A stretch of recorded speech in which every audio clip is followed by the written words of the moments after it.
Okay, so it's now time to do some applique. I think I'm going to use this fabric.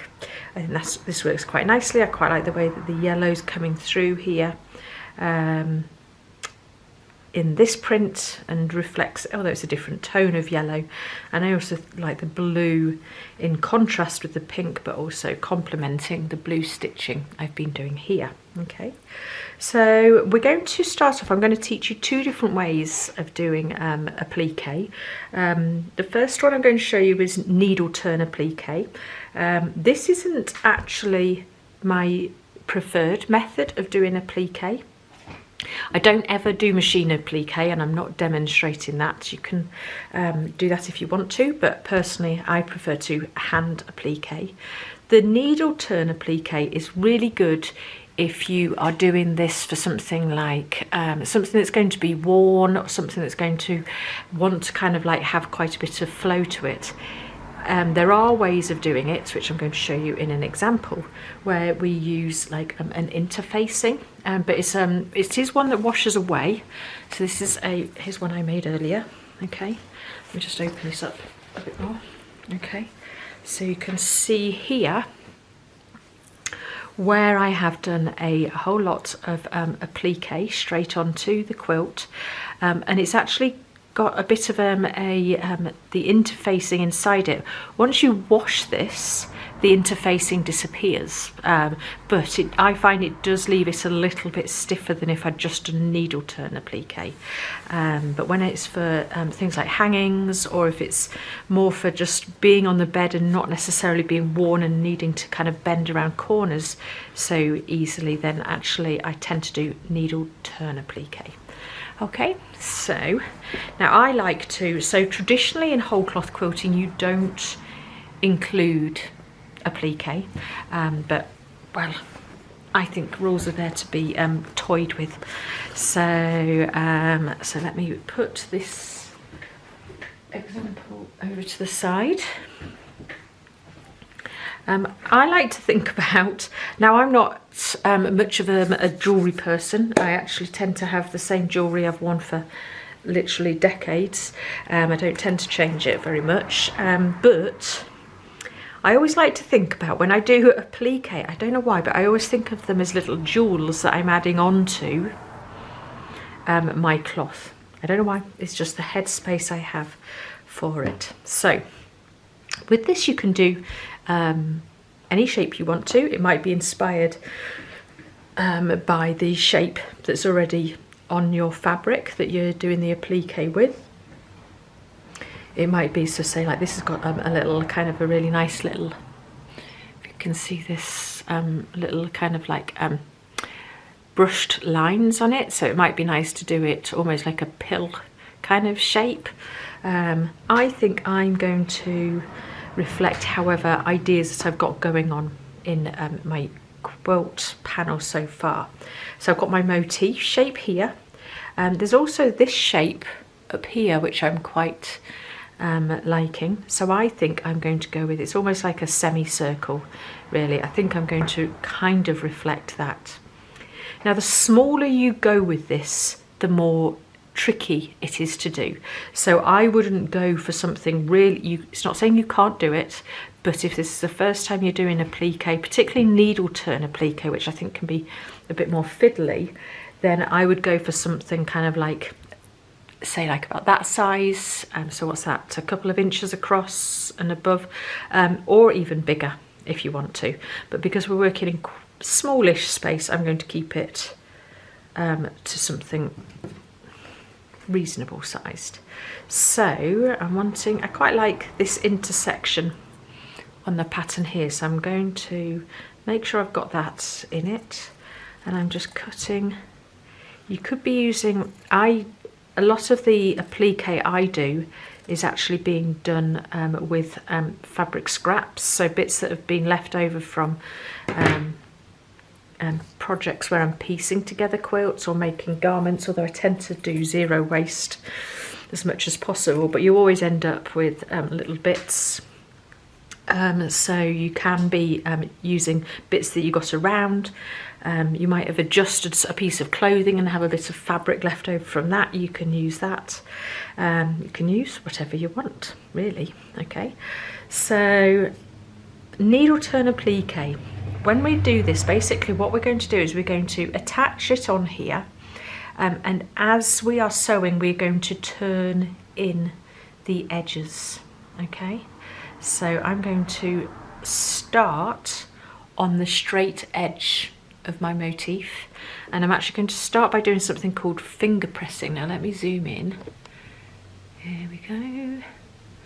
I need to put some music on it when it's zooming in, maybe. Okay, so I've started to kind of like press that. Can you see? Now you can do this with an iron, but we're working with quite a small piece that can be quite fiddly. What I'm doing is I'm turning the edge over, and just with, assuming there's a bit of heat in your fingers, just with your fingers, I'm just pressing it. I'm not pulling it, so distorting it. I'm literally just doing a little finger press, and what you can see there is that's now created a little fold on my fabric. Okay, so we're going to start off by just with this finger press, and I've turned over. Now the more you turn over, the slightly simpler it will be. Basically, if you do a really small turn because you don't want to waste some of your fabric, it can be very difficult to do. If you're doing machine applique, so on the sewing machine, you don't tend to turn over, you just sew straight over the edges, so there's no waste there. But with hand pieced applique, we're going to have a turn, and then as we sew around this, I'm going to, just with my kind of like why it's called needle turn, I'm just going to turn it as I stitch. Okay, so let's get this attached on here. Where do I want to attach it? Let's do it over here. So I'm going over a section that I had quilted earlier on. So where's, oh, I've put my needles in my safe. And I don't know where I put it. Oh, there it is. Ta-da. Okay, so normally I would do this with my so-called invisible thread, okay, but actually in this case I'm doing it with a coloured thread. You can do it with a coloured thread, you can do it with something that's opposite to this so that you can specifically see the stitches. I'm doing it so that you can see what I'm doing with the stitching, but I would be tempted probably to do this in a self-coloured thread. So how do we do this? So what I'm going to do is, first of all, with my appliqued piece, I'm using a fine thread, back to a sewing thread here with a finer needle, and just about what's that, about 4 or 5 millimeters in, I'm just going to push the needle through. Wait till that focuses, and it's not focusing. Okay, I'll go further down. There we go. So you can see there where that needle's gone through the cloth. So I pull that through. So my knot is inside there. Okay, and then what I'm going to do is I am going to, now you can, if you want to, pin this in place. Okay, I tend to get kind of caught up with the pins, so I don't. Sometimes what I do, okay, to hold it in place is I use a fabric glue. I particularly like the Soline brand, and it's basically a pen with a glue stick in. It's a special fabric glue which washes away. It's also in blue, so you can see where you've put the glue initially. Sometimes what I'll do is I'll just put a little bludge of the glue down there, so I can just hold that in place. It's not going to move around. temporarily. That will just wash away really easily. Okay, so you can use that. You can even use a bit of Pritt stick if you want to, but that's the Soline glue, and these glue sticks are refillable, so you can get new glue sticks. So it's, I use it all the time for so many things, but even just holding it in place is quite nice. But equally, a pin will do the job, so I'm just making sure I've got that lying flat. Now what I'm going to just do is I'm going to take my needle, and basically I quite like to do quite small stitches. They tend to be almost invisible. So if I show you back this quilt here, that's actually been hand pieced on. That's stitched on by hand, and actually it's really difficult, if not impossible, to see my stitches. I quite like to not show the stitches, but you might be somebody who wants to show off every single stitch you put into your fabric here. So I'm just going to catch this. Now I do go all the way through to the back. You can, and you will get that quilted shape around there. If you don't want that on the back, then you can actually just quilt and just catch the wadding if you want to. I'm going to go all the way through, okay? And I've gone through exactly in the same place where my thread was coming out of my applique bit, and about maybe 3 millimeters further down, I'm coming back through and catching my applique piece. So I go back down right next to that stitch and then come up, and I'm literally catching. Let's see if I can you see how I'm just literally catching in 1 or 2 threads from the fabric that's the applique piece into it. And when I put it back up to the camera, you're going to be able to just see where the stitches are, because this is in orange, and you can see how far apart I'm doing them. It's probably, because I'm doing it on the video, it's a bit further apart than I would do personally. I'm probably doing about 5 mil apart, but probably normally I'd do about 3. So I'm just going along there. I find it a very, I think that's why I like to add in applique, because I find it really satisfying technique. So if I bring this up to the camera, there you go. So you can see where those stitches are, but they are pretty subtle. Okay, in fact the shadow that's created from where the stitches are is more obvious than the actual thread itself, even though it's bright orange. Okay, so I'm just, so you can see my stitching on the back. Now this might be the reason why you want to not have the stitching on the back, because it can be a bit more uneven. So in which case I will carry on with this line by just doing it through the wadding, and then show, so you can see on the back that it keeps it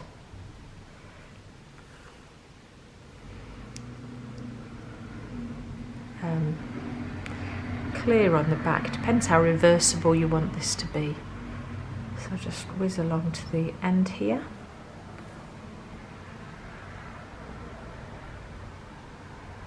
Now I don't want to go right to the end, because I am going to turn this in.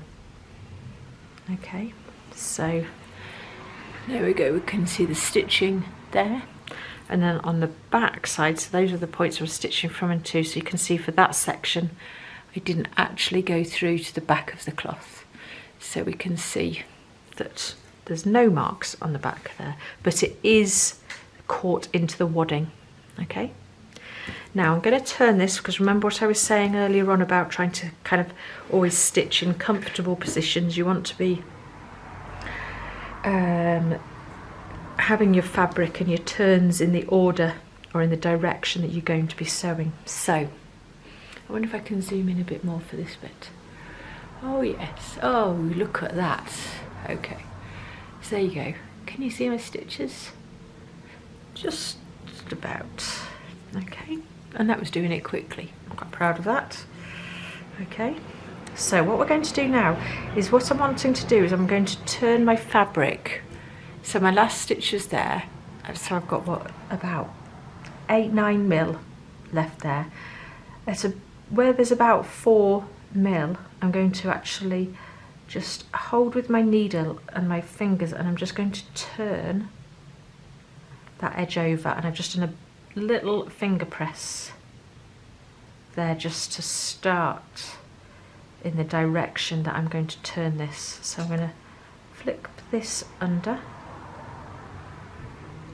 Okay, and then what I'm going to do is I'm going to catch, remembering at the moment I want it to just catch the wadding. You can go all the way through. There we go, and I've actually done a big stitch there, okay, rather than the little stitches, okay, so we can see what we're doing. So I'm going to do big stitches instead of the little stitches. So instead of going straight down where my thread is on here, I'm going to start to do longer stitches and go through, and then come up, just keep that there.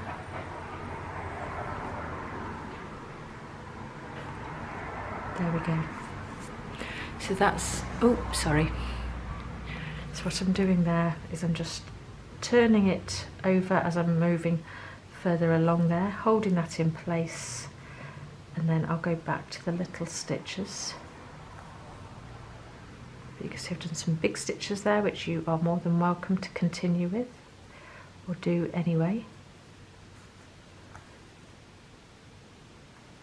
Okay, you want to turn it before you get to the point, so you don't end up just trying to do it at the last second, when you can still lift it a bit off.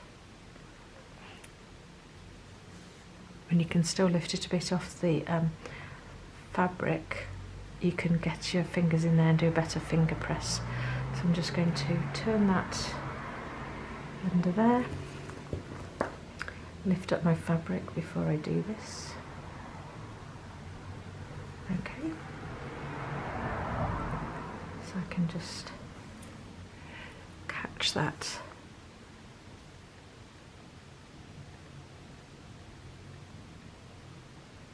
Getting slightly too many threads there, so I mean, you can go and do some kind of search, but it'd be really nice. I think you can play around with this, which I've done as well, but I'm not showing in these videos, is applying it with a blanket stitch, so it can be a bit more decorative. Sometimes what I'll do, if I'm going to do something like that, I will actually stitch it down in this way first and then apply my decorative stitches. So it can be used as a decorative tool. It can be quite functional in that it might be hiding a whole bunch of stitching sins that's going on there. Okay, so I'm just finger pressing that as I move around here.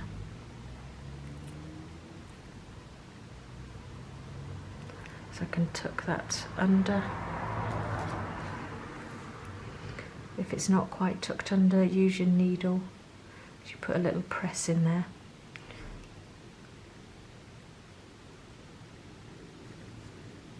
Okay, and just continue round or along, it depends whatever shape it is you've decided to applique.